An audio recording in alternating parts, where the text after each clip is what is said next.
Graças a Deus, louvado seja o Senhor, sejam todos bem-vindos, que a graça, a paz e o amor de nosso Senhor e Salvador Jesus Cristo abençoe grandiosamente a sua vida, a sua casa e toda a sua família. Para quem não me conhece, pastor Alexandre aqui, da Igreja Evangélica do Bom Pastor, aqui do Rio de Janeiro, em Pedra de Guaratiba. Amados do Senhor, nesse vídeo de hoje vamos dar continuidade à oração modelo que Jesus ensinou, que é a oração do Pai Nosso, conhecida popularmente como a oração do Pai Nosso. Mas é uma oração modelo, não deve ser usado como reza, né? Ficar sendo repetida. E uma coisa que nós estamos aprendendo é o quanto Jesus realmente estava querendo levar aqueles discípulos dele ali, aquelas pessoas, como a gente também, a entendimento. O que realmente agrada a Deus é quando nós oramos com entendimento, com sinceridade, com verdade, né? Entendendo o que realmente, o que estamos fazendo ali, como temos que nos relacionar com Ele, quem somos, quem Ele é. E nós vimos, né, na mensagem passada, no vídeo passado, que é sobre o Pai Nosso, né? Deus é Pai, nós somos filhos, vimos como isso acontece, como isso é feito. E hoje nós vamos ver que esse Pai que nós temos está nos céus, né? O Pai que está nos céus, né? Como Jesus falou, Pai Nosso que estás nos céus, tá? Então, nos céus significa que Ele está acima de tudo e acima de todos. Simboliza, né, sua grandeza, sua glória, sua majestade e também soberania. Vamos para 1 Crônicas, no capítulo 29, Antigo Testamento, 1 Crônicas 29. Quero ler esse versículo aqui, aliás, esses versículos aqui que são, né, maravilhosos e mostram justamente isso, sabe? Essa grandeza que Deus tem, essa majestade que Ele possui. Então, são palavras de Davi, tá aqui do verso 10 ao verso 12, é uma oração, inclusive. Davi, ele ora ao Pai, ele ora a Deus, né? Naquela época não tinha ainda esse relacionamento, né? Não tinha assim, esse entendimento. Na verdade, fomos adotados em Cristo, então realmente não tinha esse relacionamento de filho, né? De Deus como Pai e as pessoas como filho. Mas vamos lá, vamos ler aqui. A partir do verso 10 está escrito assim: pelo que Davi louvou o Senhor perante os olhos de toda a congregação, e disse: bendito és tu, Senhor, Deus de nosso Pai Israel, de eternidade em eternidade. Veja que bendito sejas tu, Pai, né? Deus de nosso Pai Israel, que é Jacó, né? Que Deus mudou o nome dele para Israel. 11. Tua é, Senhor, a magnificência e o poder e a honra e a vitória e a majestade, porque teu é tudo quanto há nos céus e na terra. Teu é, Senhor, o reino, e tu te exaltaste sobre todos como chefe, como aquele que tem o domínio, né? Como aquele que é soberano. 12. E riquezas e glória vêm de diante de ti. E tu dominas, veja, sobre tudo, e na tua mão há força e poder, e na tua mão está o engrandecer e dar força a tudo. Então vejam, Deus, irmãos, ele não se limita a esse mundo físico, tá? Quando Jesus ensina que o Pai está nos céus, é porque Deus está em um lugar que não é físico, mas que é espiritual.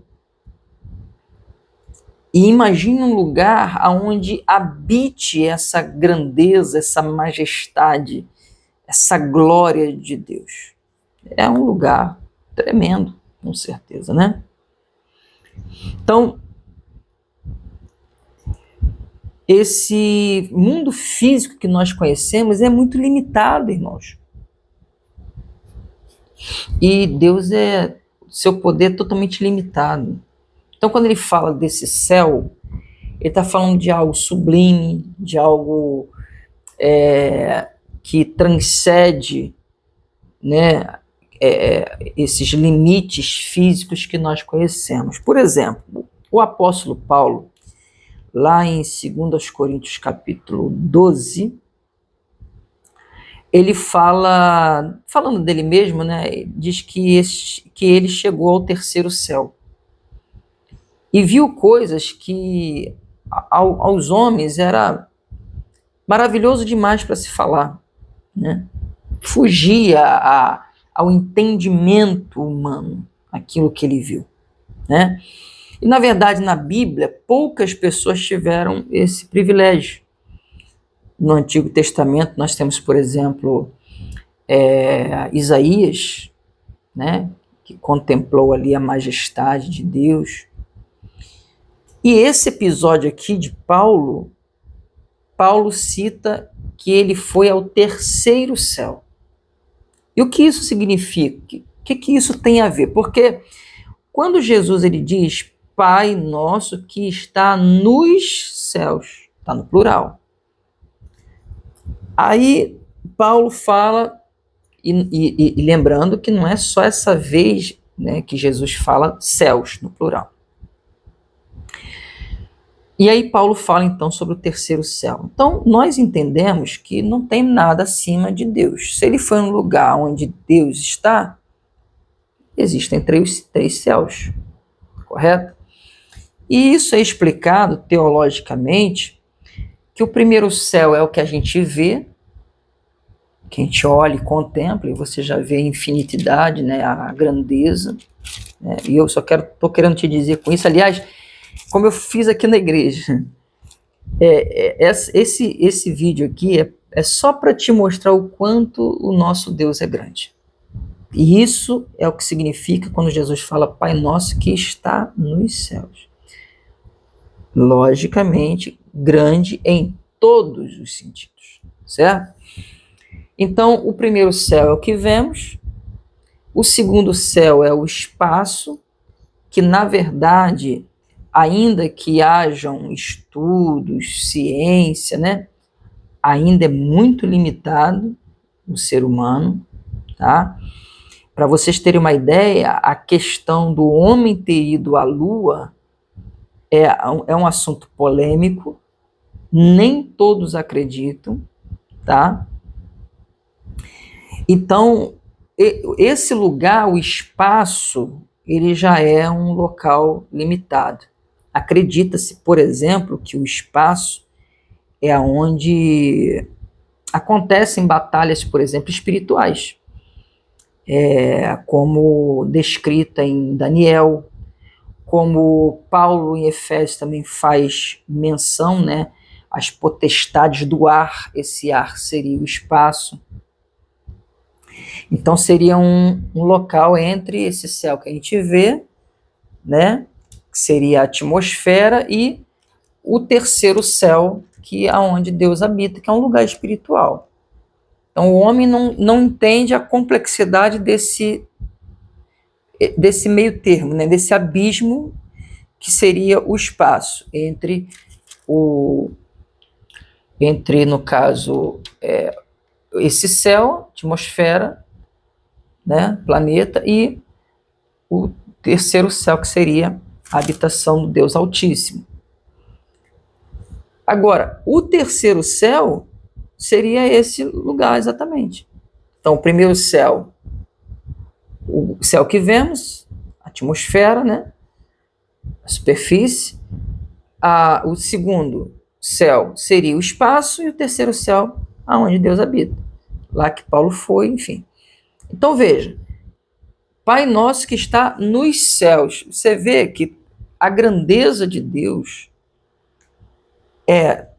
toma todo o universo. E por quê, irmãos? Porque eu resumo isso da seguinte maneira: foi Ele quem criou todas as coisas. Toda a imensidão que você enxerga, você consegue enxergar tem coisa, como eu falei, tem coisas que a gente não entende, nem sabe direito, o homem. Mas aquilo que a gente consegue enxergar, toda essa grandeza foi Deus que criou. Isso é para nós entendermos, e eu vou te mostrar nas passagens aqui, o quanto Deus é grande, irmãos. Na oração, nós devemos reconhecer a sua superioridade a nós, porque Ele está nos céus e a gente está aqui. Só, né? Como vimos no vídeo passado, Ele é Pai, nós somos filhos. Agora, não só a superioridade a nós, mas a todas as coisas. Inclusive, uma coisa, sabe o que é? Os nossos problemas. Por isso que Paulo vai dizer o quê? Maior é o que está em nós do que o que está no mundo. Deus é grande, irmãos. Nós temos que reconhecer que Deus tem o domínio e o controle sobre tudo o que acontece. E que tudo acaba cumprindo seu propósito. Coloca isso no teu coração. Por mais que sejam os homens que governam, por mais que você veja tanta maldade, injustiça, imoralidade, corrupção, coisas erradas, Deus tem o controle de tudo. E nada foge dos seus propósitos.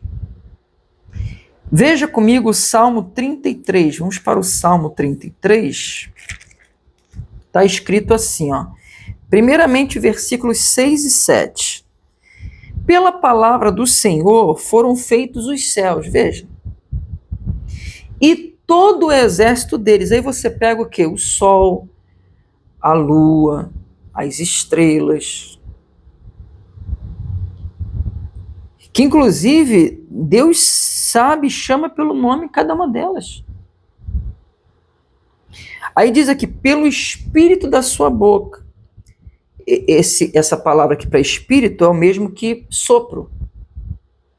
No caso, como está escrito que pelo sopro da sua boca, o inimigo será destruído. No tempo certo, no tempo que ele sabe que é o certo. Mostra também aqui aquela passagem que Jesus fala, as minhas palavras são espírito e são vida.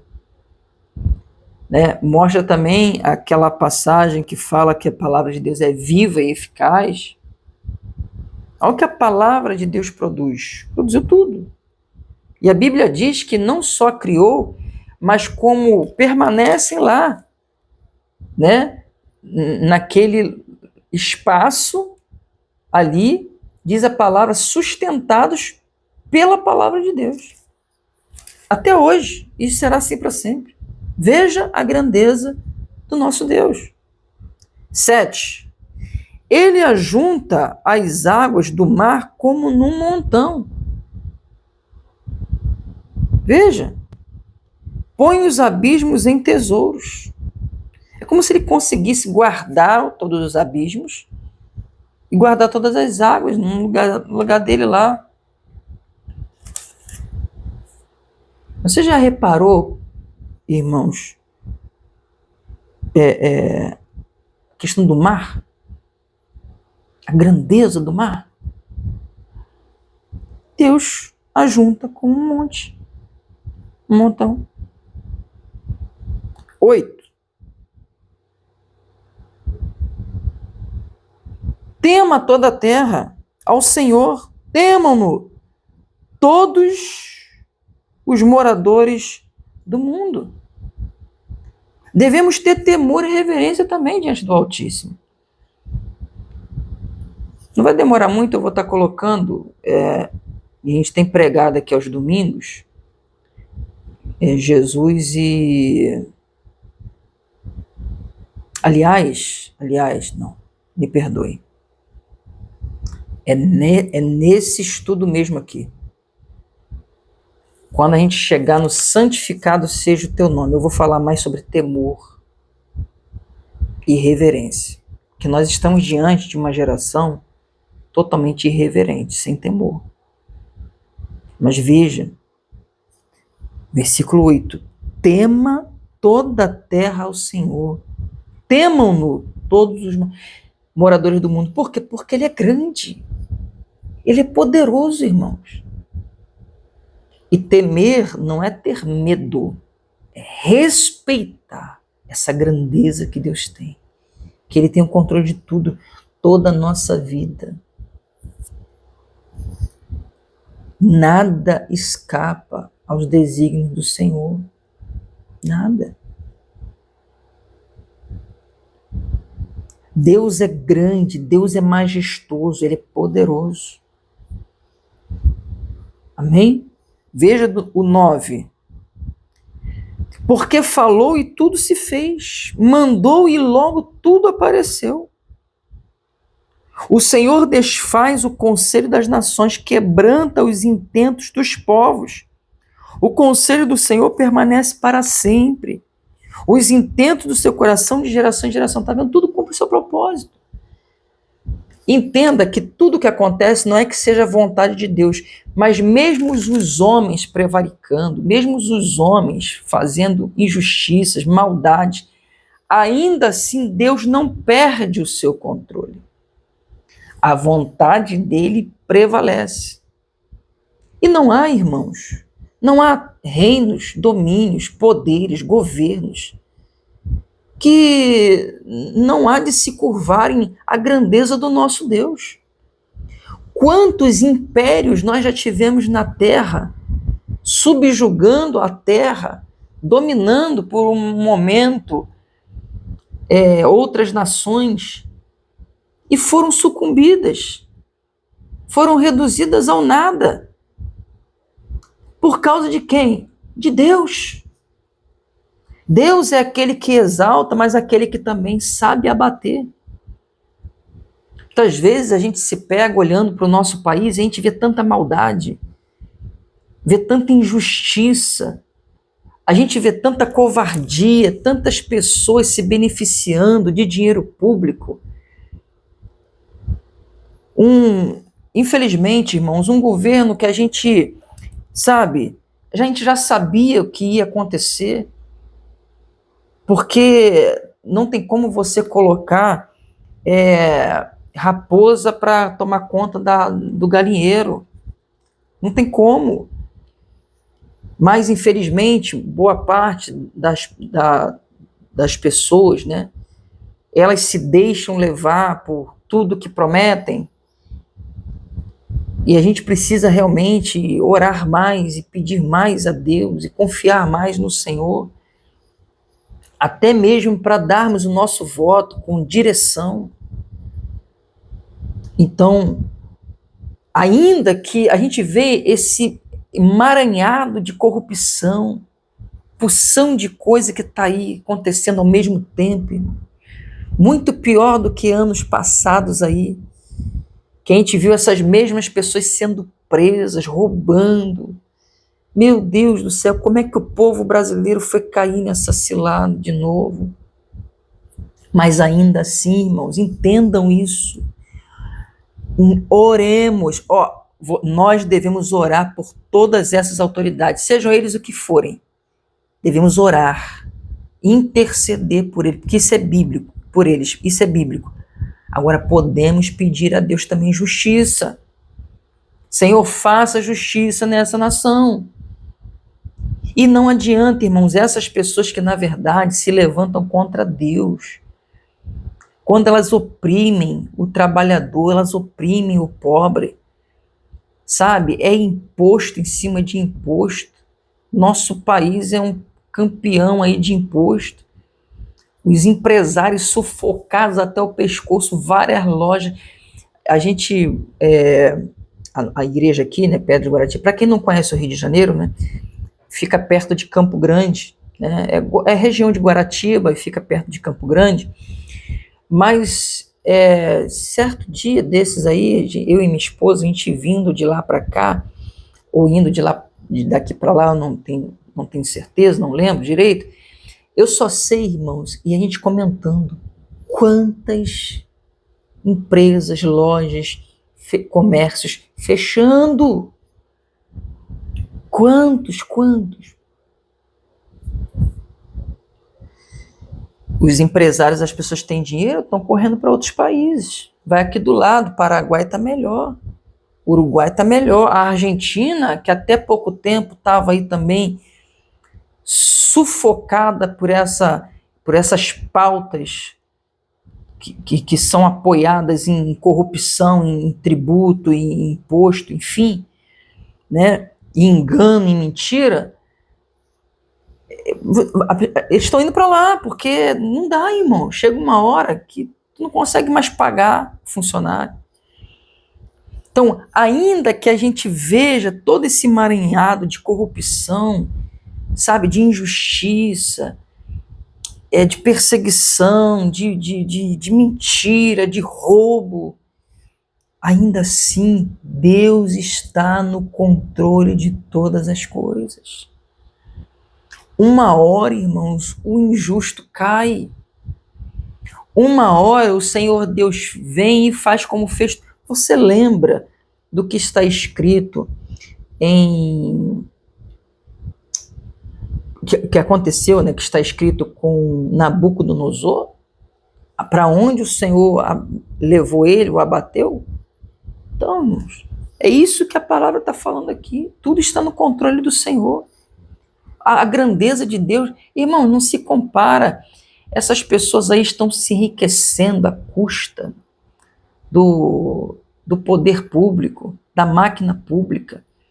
São pessoas que gozam, sabe, de milhões em contratos fraudulentos, em conchavos, sabe, enriquecimento ilícito, e estão gozando aí para lá e para cá, obtendo coisas, mas tudo isso passa, meus irmãos. Eles acham que são alguma coisa, não são nada diante de Deus, e é isso que eu quero te mostrar aqui. Não são nada diante de Deus. Você pode pegar o cara mais poderoso hoje no mundo, não é nada diante de Deus. O Senhor tem o domínio de todas as coisas.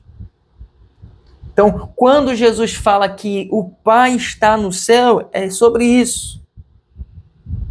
Ele está no lugar mais alto. Ele tem o controle de tudo, o domínio de tudo. Louvado seja Deus. Eu só quero te mostrar isso nessa mensagem.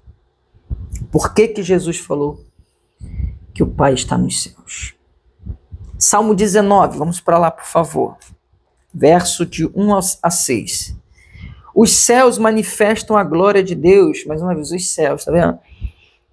E o firmamento anuncia as obras das suas mãos.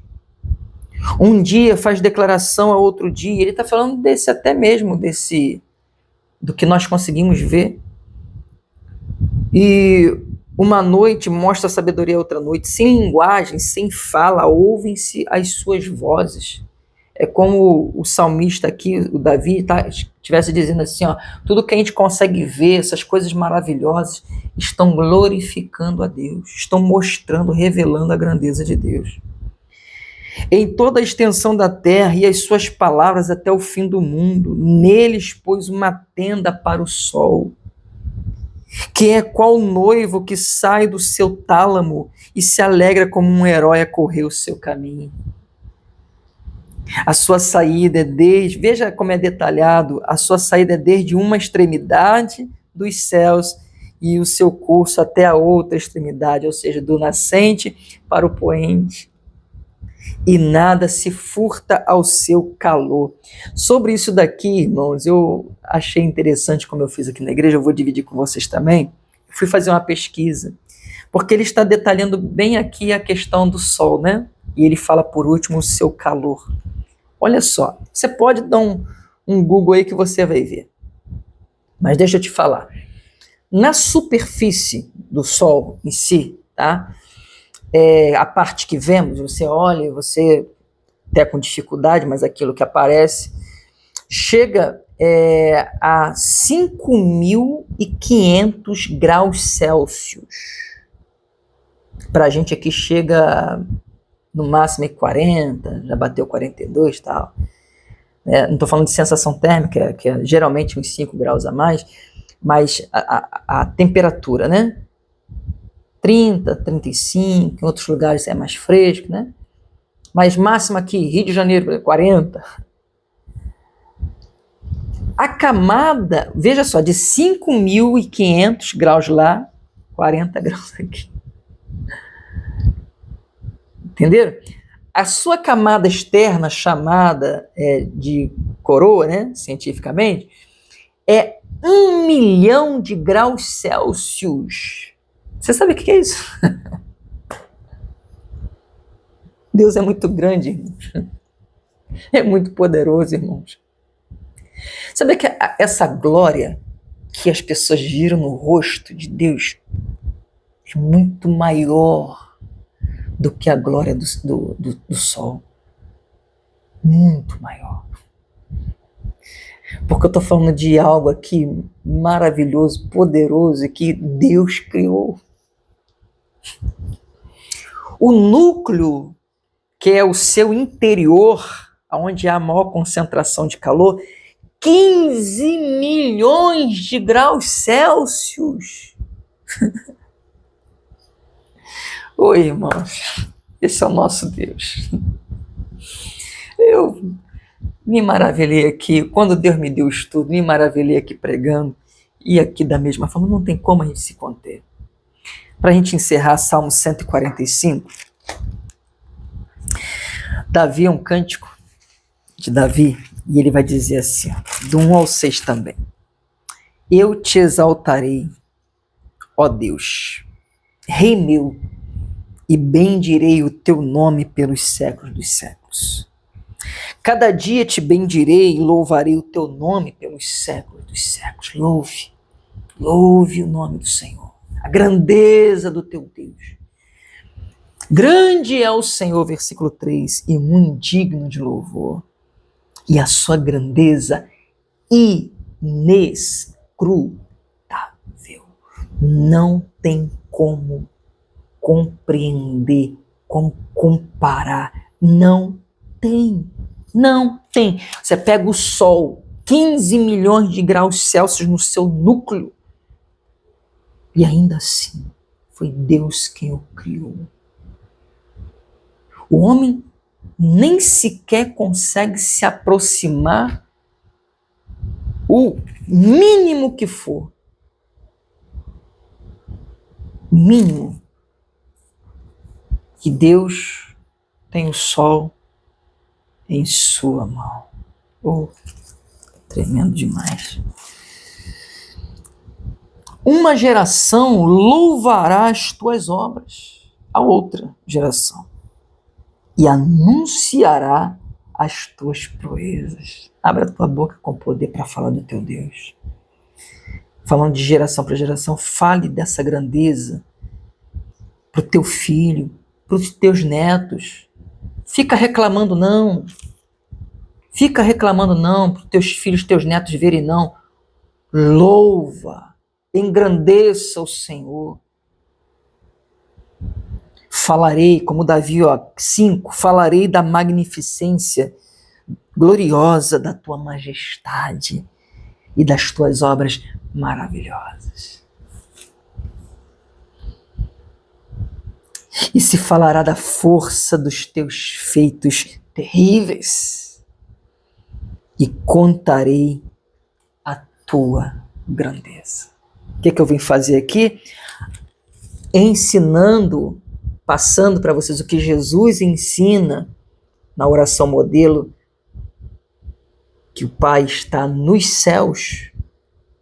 O que eu vim fazer foi contar para vocês a grandeza do nosso Deus. Glórias ao Altíssimo.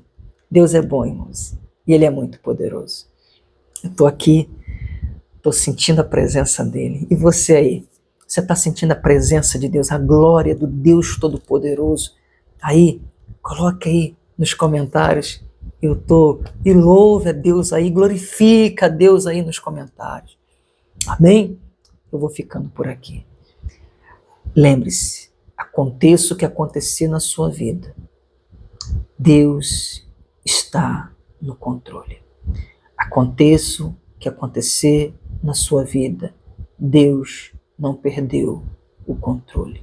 Ele continua como soberano sobre todas as coisas. Amém? Todas as coisas cooperam para o bem daqueles que amam a Deus. Um abraço, deixe seu like aí, faça o seu comentário e compartilhe. Veja se você está inscrito, se inscreva também no canal, nos ajude, vamos divulgar a grandeza do Senhor. Forte abraço, fiquem todos na graça, na paz e no amor de nosso Senhor e Salvador Jesus Cristo.